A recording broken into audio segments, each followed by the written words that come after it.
Now, thousands of years ago, the Sahara Desert was a green valley with rivers, lakes, flowers, various animals, and people who had different DNA. They weren't visitors from another planet or some unknown separate species. In fact, they were quite normal.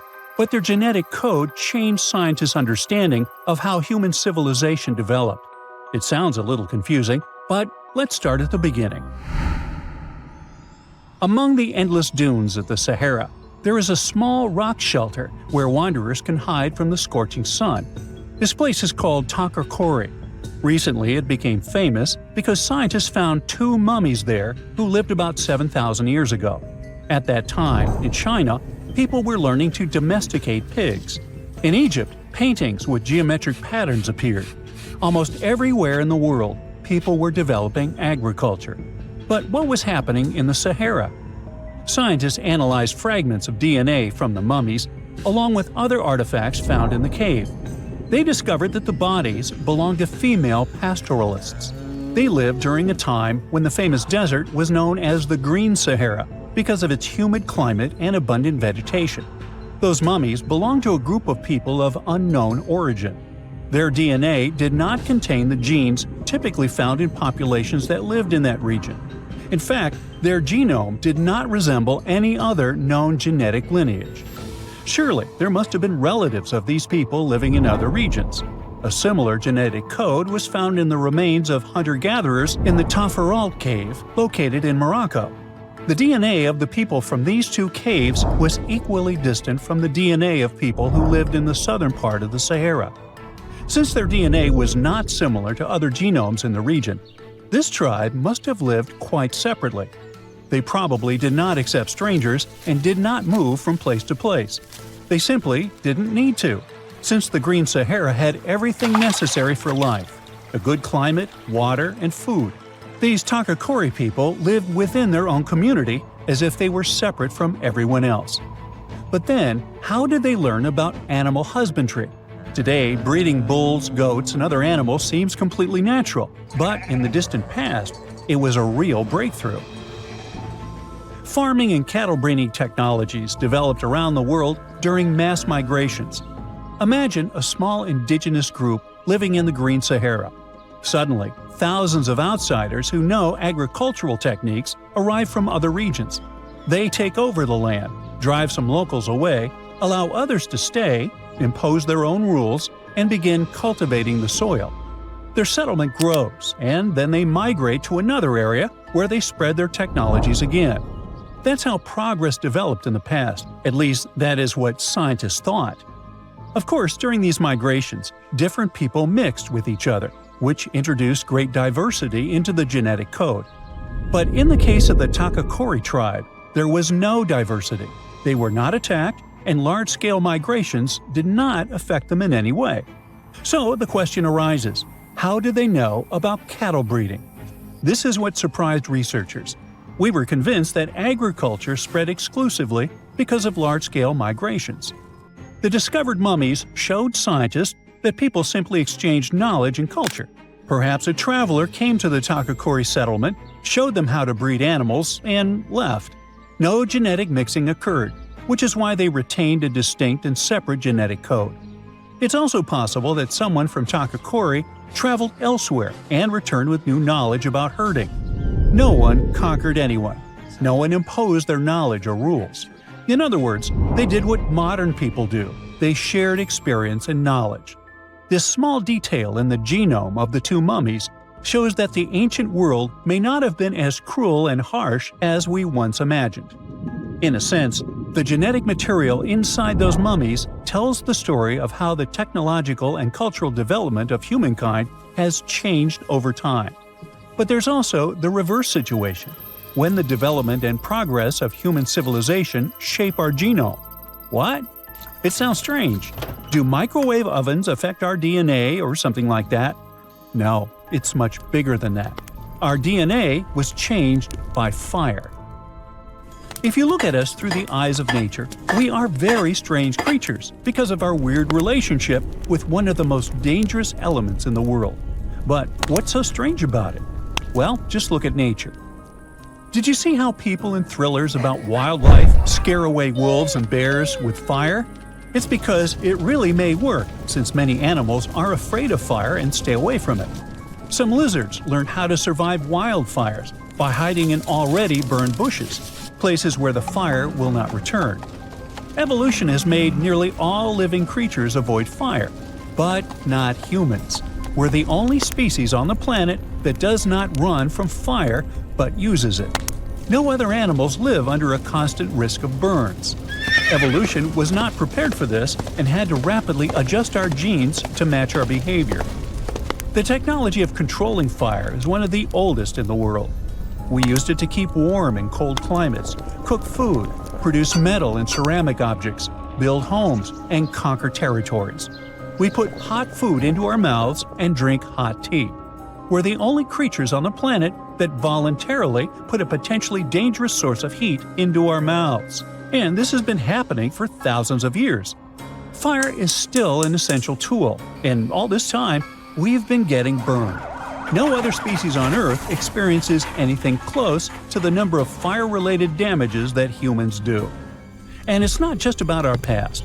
Even today, we interact with burning gas stoves, red-hot car radiators, and boiling water in kettles and saucepans. What about risky equipment in factories? The danger has not disappeared. Surely every person has had a small accident with something extremely hot. I know I have. As a result, through evolution, we developed a unique genome unlike that of any other living being. When we touch something hot and our body begins to heal the damaged part, it feels like a natural ability. But this healing depends on specific genetic mechanisms. Without them, even a small accident could cause serious problems. The development of these genetic adaptations was a complex and lengthy process, since changes in DNA do not happen quickly.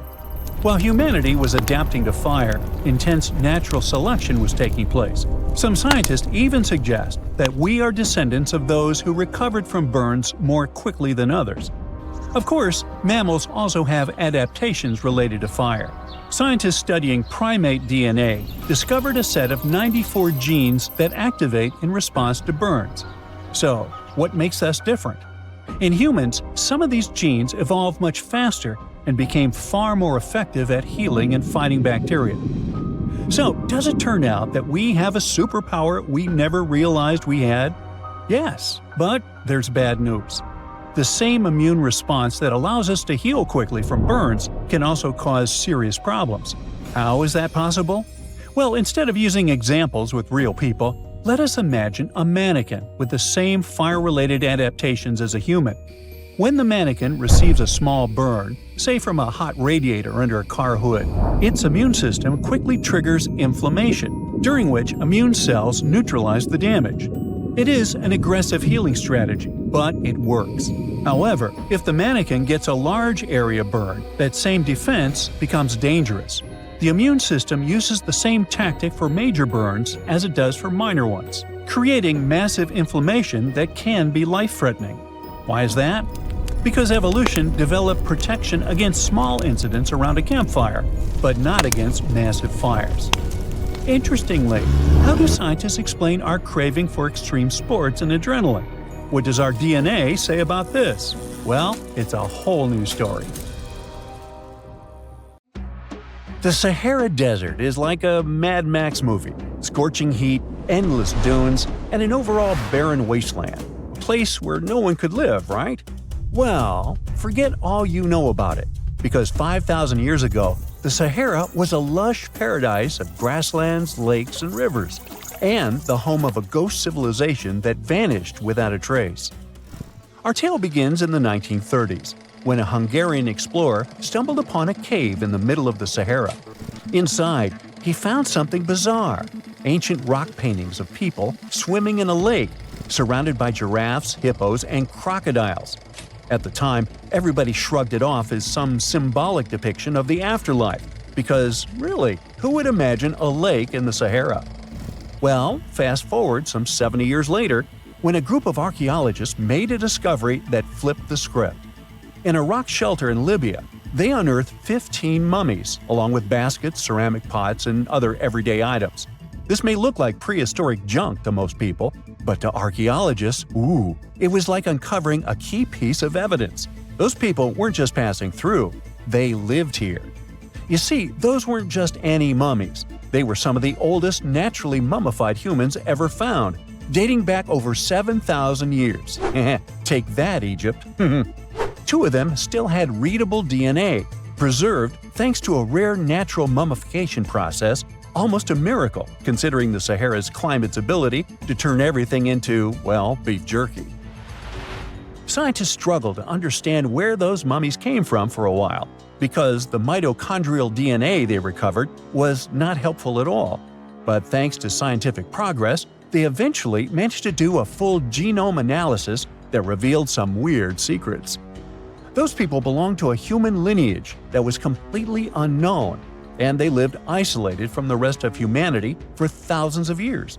For decades, researchers assumed that the place where they lived, the Green Sahara, was like a prehistoric highway, a lush corridor that humans and animals used to migrate between sub-Saharan Africa and the Mediterranean. But the mummies demolished that theory, like a hippo sitting on a sandcastle. Their DNA showed 0 genetic mixing with sub-Saharan and Eurasian migrants, keeping their genes pure for 7,000 years. Their closest genetic relatives weren't their neighbors living right below the famous desert, but some ancient hunter-gatherers from Morocco, and even some guys that lived in the Czech Republic, when it wasn't even a country yet, 50,000 years ago. We're not out of the woods yet, because those mummies also carried some teeny-tiny traces of Neanderthal DNA, just 10% of the amount found in modern Eurasians. Now, if you paid attention in school, then you know that Neanderthals lived in Europe and Asia, and early humans only mixed with them after migrating out of Africa. But those Green Sahara folks never left Africa. So how did they get Neanderthal genes? The leading theory is that their ancestors mingled with Neanderthals in North Africa 50,000 years ago before settling in the Sahara and cutting off contact with the outside world. Archaeologists also found cattle bones and tools made of stone and wood at that rock shelter, proving that those people led a thriving pastoral lifestyle.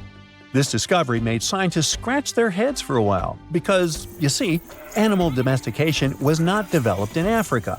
So how did they learn it if they never mingled with anyone? Did they have ancient YouTube tutorials? Probably not. The researchers believe they must have traded knowledge with neighboring groups, but just knowledge, no saliva. It's almost too hard to believe that no outsiders mixed with them. After all, who wouldn't want to live in a thriving civilization in the middle of a green paradise, drinking milk, eating meat, and even using animal blood as a protein source? Ooh, yummy. They didn't have to hunt for every meal, thanks to their livestock, and the abundant water made life pretty sweet. And yet, they never married outsiders. Why? Maybe it was a cultural choice to never date outside their own group. Or maybe the landscape itself kept them isolated. This is where scientists place their bets. They believe that the dense forests and rivers that existed in the Green Sahara acted like nature's no trespassing sign, creating a geographical barrier that isolates animals, plants, and whole societies. This isolation is the reason why their genes were so unique. These guys weren't swapping spit with anyone else. But this genetic time capsule almost didn't survive. For most of the last ice age, the Sahara was even harsher than today, a true dead zone where humans couldn't survive. 70,000 years ago, even the toughest people disappeared, retreating to the Nile Valley and the Mediterranean coast. Why? Because Earth was a climate bully. Massive glaciers stole all the moisture, weakening monsoons until rain clouds barely reached North Africa. Then came the knockout punches. Armadas of icebergs flooded the North Atlantic, triggering devastating droughts each time. This was the Sahara's ultimate keep-out era. Now, you're probably wondering how in the world the Sahara turned green after all this, and then went back to being a desert again. Well, it all started 15,000 years ago, I wasn't around then, when Earth was shaking off the last ice age. Our planet's axis was a bit wobbly, and because of that, the northern hemisphere got closer to the sun, getting extra sunlight and heat. This eternal summer turned North Africa into a giant moisture magnet, pulling water from the Atlantic and making it all rain down on the Sahara. The result of this ridiculous amount of rain was a lush savanna, complete with lakes the size of small countries. But the African humid period was not just a one-time miracle. The truth is, this eternal on and off switch between green and desert happened to the Sahara more than 230 times since the desert was born. During one of these events, the Sahara even expanded, getting bigger than it is today. So when the green Sahara showed up, you can bet it brought the ultimate ecosystem glow-up. This wasn't just a light dusting of grass. We're talking full makeover. The transformation was so complete, it even reshaped animal populations. Cheetahs suddenly struggled with the new prey dynamics, while rodents like the multi-mammate mouse thrived in the suddenly abundant grasslands. But don't pack your prehistoric swim trunks just yet. This paradise had teeth. The Sahara was an ecological maze of crocodile-infested rivers, malaria-carrying mosquitoes, and big cats lurking in the tall grass. Crossing it would have been like playing a real-life game of Hungry Hungry Hippos. This is probably why more groups didn't settle permanently. The Sahara's climate cycled between wet and dry every 20,000 years, hardly a stable zip code. For most ancient people, it was smarter to treat the green Sahara like an all-you-can-eat buffet, grab resources and leave before the desert returned. Still, this green Sahara period lasted for 10,000 years, giving our mystery shepherds plenty of time to thrive. But around 5,000 years ago, Earth's axis shifted again, the rains moved away, and the Sahara dried up faster than a puddle in July. As the desert returned, the shepherds from the green Sahara had no choice but to pack up their livestock and leave. Some researchers believe they migrated toward the Nile, laying the groundwork for ancient Egypt, so I guess their legacy lives on. Besides, their pure lineage may be extinct by now, but some faint genes of the mummies can still be found in the people that live in North Africa today. But the introvert mummies were not the only ones using the green Sahara as an Airbnb. They actually had neighbors just around the corner, in a lakeside village in Niger to be exact. Those people thrived for 5,000 years and left behind the oldest Sahara Desert cemetery, including a man buried in a turtle shell, a grinning Halloween man with filed teeth, and a heartbreaking family embrace frozen in time, victims of the very waters that sustained them. Eventually, those people disappeared too, just like it happened to our antisocial friends. This proves that this desert outsmarts everyone, with a landscape that gives paradise with one hand and takes it away with the other. This coffin seems to defy logic. No visible openings, no way in or out. And yet, inside lies Lady Chenet-aa, a mysterious woman from ancient Egypt, perfectly preserved even after 3,000 years. How did she get there? It was the third intermediate period in Egypt, a time between great dynasties. Pharaohs wore the blue crowns. Priests in Thebes were almost as powerful as kings. Markets were filled with the cries of merchants selling dates, papyrus, and precious perfumes. Lady Chenet-aa was in her late 30s or early 40s, old age by Egyptian standards of that time.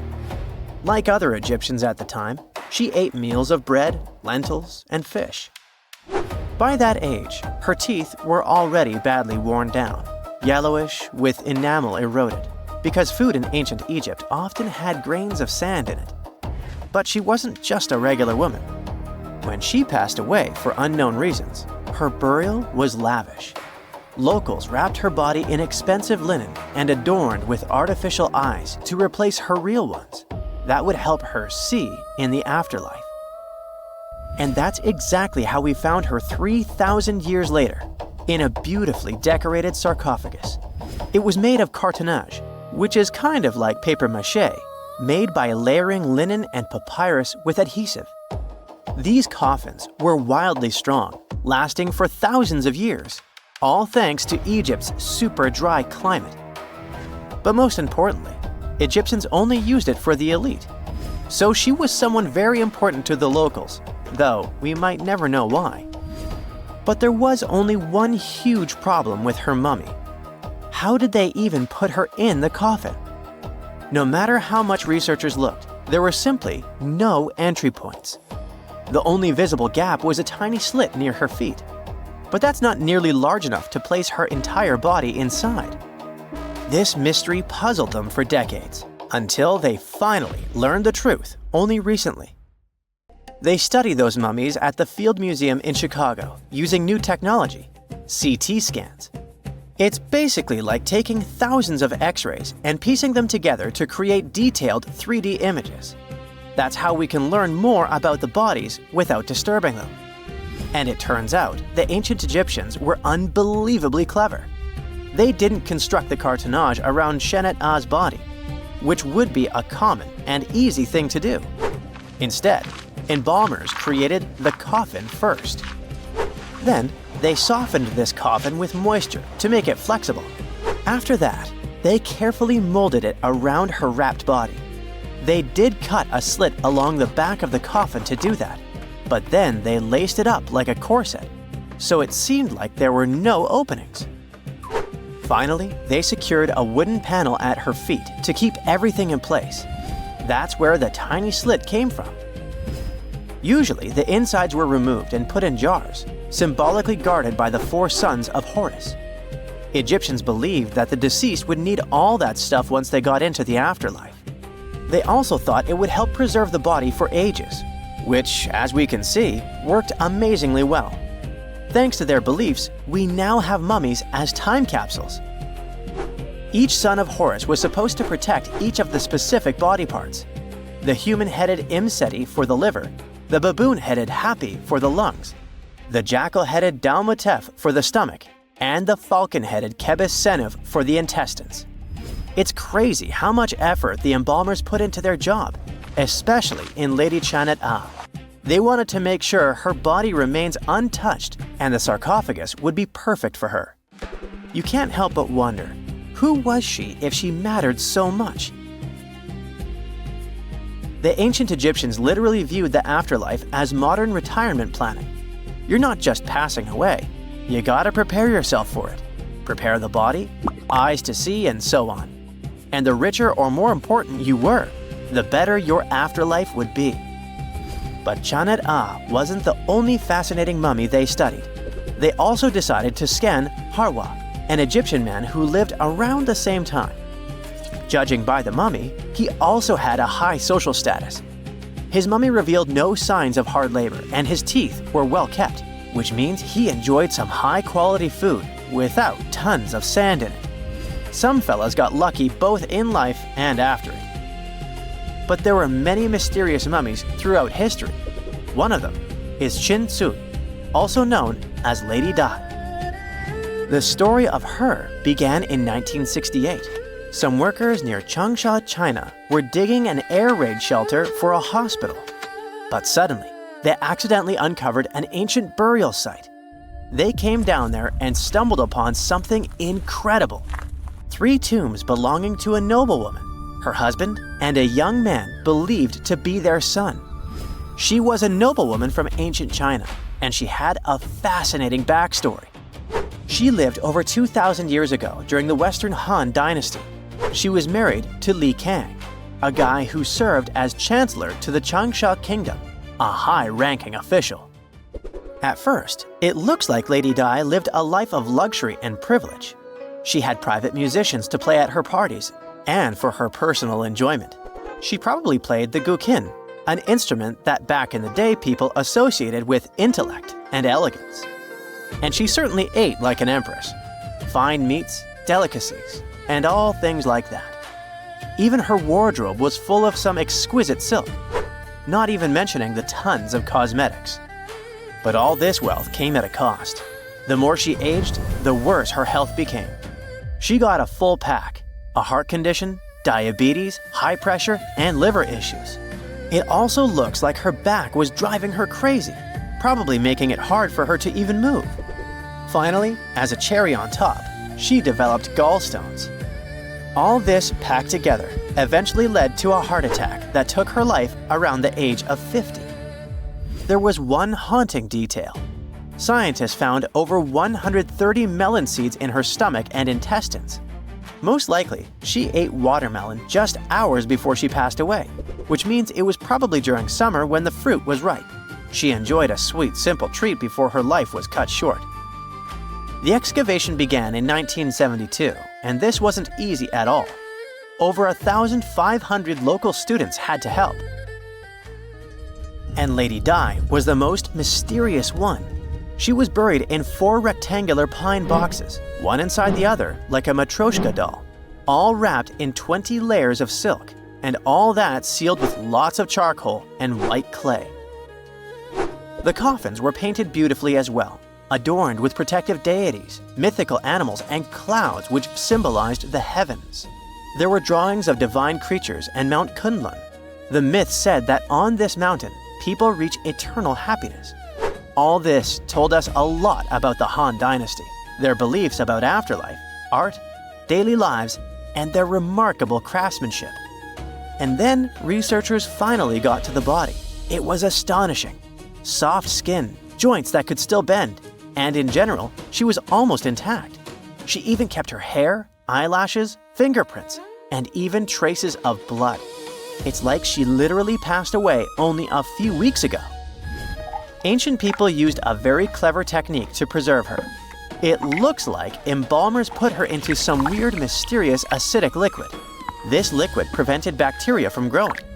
Unfortunately, it also gave rashes to all the scientists that touched Lady Dai. And this rash lasted for 3 months. And you know what they buried together with her? Over 1,400 artifacts, mostly personal stuff like silk clothes, cosmetics, and musical instruments. Even food, grains, meats, wine, and pastries. There were also 162 carved wooden figurines of various servants and musicians. It's possible that they were either just there to service her even in the afterlife, or maybe based on her actual servants. We all grew up believing that Stonehenge is the world's most ancient observatory, but now it has some serious competition for the title. Nabta Playa was built more than 2,000 miles away in southern Egypt, and thousands of years before Stonehenge and even the pyramids of Giza. In 1973, a Bedouin guide stumbled upon a strange group of huge stone formations while crossing the Sahara Desert. He led American archaeologist Fred Wendorf to the site, located about 60 miles from the Nile. Wendorf's friend and colleague claims the team found the stones while stopping for a bathroom break in the desert. Either way, what they found changed history. At first, Wendorf thought the stone structures were just natural formations, but then it hit him. This area was once a lake, meaning no natural rocks should even be there. He kept coming back to the site for decades, and by the early 1990s, his team finally uncovered a circle of stones that seemed to line up with the stars in a way no one could explain. After 7 long years of trying to crack the mystery of the site, Wendorf reached out to an expert in archaeoastronomy. They study how ancient people used the stars. One evening, while the expert sat in the cool desert sand staring at the stones, he realized that they formed a pattern radiating outward from a massive burial mound.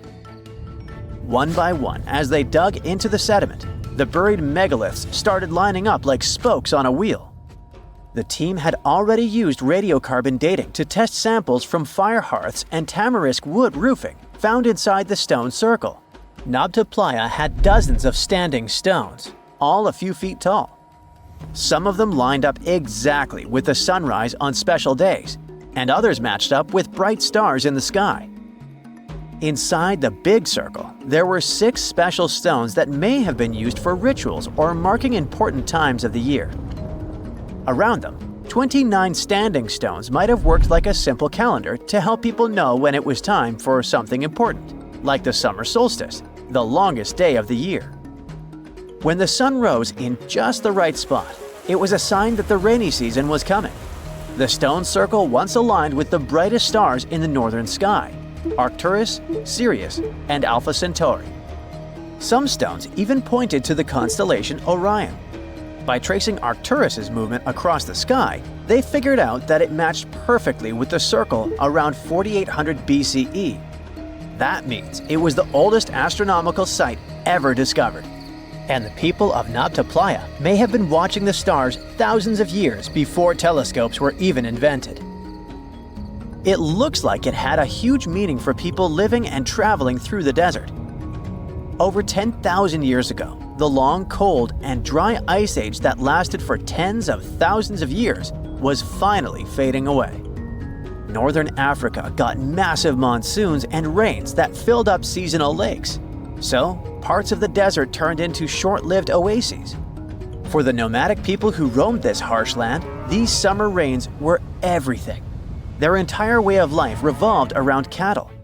When archaeologists opened the central tomb at Nabta Playa, they dug up cattle bones and even a massive rock carved into the shape of a cow. The people who built it used the stars to guide them and find hidden watering holes like Nabta Playa, which likely held water for about 4 months a year, starting with the summer monsoons. But there was no North Star back then, so instead, they navigated using bright stars and the way the sky seemed to spin in circles above them. When the lakes were full, the standing stones would be partly submerged, and from the western shore, you would see the reflection of the stars on the dark water. Nabta Playa is way less famous than Stonehenge, perhaps because its stones were buried and the famous site in England was open to visitors for thousands of years. Sadly, when Nabta Playa did become famous, some tourists ruined parts of it by moving stones around, which messed up the ancient star alignments. To protect it, the authorities moved everything to a museum where people can see the stones and the carved cow statue without damaging them. The Egyptian observatory isn't the only construction similar to Stonehenge.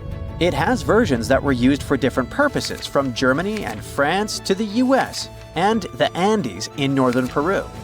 This last one is actually one of the oldest big structures ever built in this region. The circular plaza is made of 2 giant stone walls arranged in a ring. It was likely used for ceremonies and gatherings. Scientists have carbon dated it to be about 4,750 years old, which means it was built before the Great Pyramids of Egypt and Stonehenge. The plaza had 2 entrances and a special layer of clay, soil, gravel, and charcoal underneath. It was carefully planned and built. Archaeologists also found ceramic pieces, quartz crystals, and gemstones at the site, so it was definitely a special place. People visited it for centuries, but at some point it was sealed off, probably because of changing beliefs and traditions. The most recent discovery was the remains of a large timber circle roughly the same age and with parallels to Stonehenge, all the way up in Denmark. This open-air structure was likely part of a special area where prehistoric people from the late Neolithic and early Bronze Age gathered for rituals and ceremonies. The circle was made up of 45 giant wooden posts, forming a huge ring about 100 feet wide. The wood is gone now, but scientists believe tall timbers once stood in the holes and created an impressive wood henge. No one knows exactly what these circles were used for, but archaeologists have found animal bones and food remains at similar sites. So people probably used to gather there for feasts and rituals. In 2024, scientists found 2 ancient stone circles from the Neolithic period in Dartmoor National Park in England. Some archaeologists believe they might form a sacred ark. Many of Dartmoor's stone structures were built in a curved shape on the high ground in the center of the area. A long time ago, Dartmoor was covered in forests, so people may have used the high ground as important markers. One of the newly found circles fits inside this ark, but the other one is outside of it, to the north.